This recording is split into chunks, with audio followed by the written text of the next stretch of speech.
इनके लबे रंगी की निछावर थी कि जिसने 12 से इनका सवाल ये है कि ईद उल फित्र मनाना यानी ईद कितने टाइम होती है, कितने दिन तक ईद मना सकते हैं। असल में इसमें जो है ना वो कुछ बद मज़हब की तरफ से सुन्नियों पर एतराज़ किया जाता है कि इतने दिन ईद, 3 दिन ईद, 4 दिन ईद वगैरह। इसका मसला ये है। और इसमें ईद मनाने में ना इसमें बंदे की ज़ाती जो है ना मसरूफ़ियत सबसे ज़्यादा इन्वॉल्व है कि उसको कितने दिन की जो है ना छुट्टी है या कितने दिन वो आराम करना चाहता है, कितने दिन इसको एंजॉय करना चाहता है फैमिली में। असल बात यह है ईद का असल ताल्लुक़ तो ईद की नमाज़ के साथ है।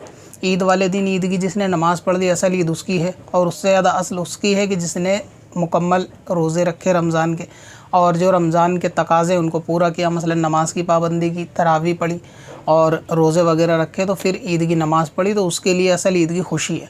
तो जिसने सब काम कर लिए, ईद की नमाज़ पढ़ ली तो ईद जो है वो हो गई। अब रहा मनाने वाली, तो बड़े लोगों को कोई ऐसा खेल कूद करने की तो ज़रूरत नहीं है। बाकी अगर ईद के लिए कितने दिन की लोग काम की छुट्टी करते हैं वो डिपेंड करता है अपने अपने काम को लेकर।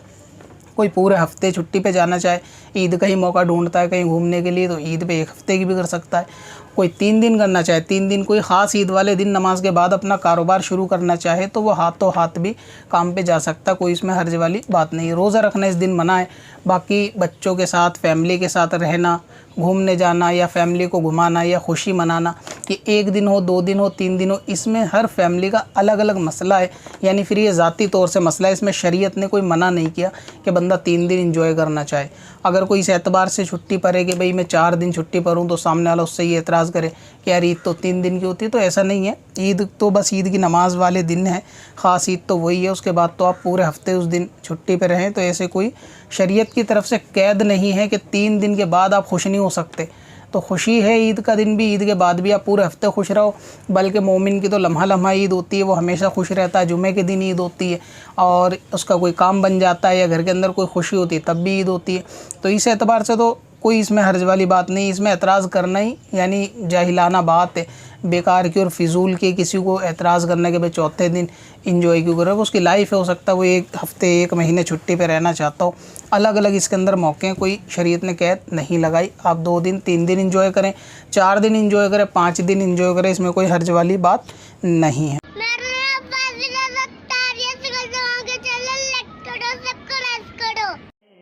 पत्थर में असल लाले पुरनवा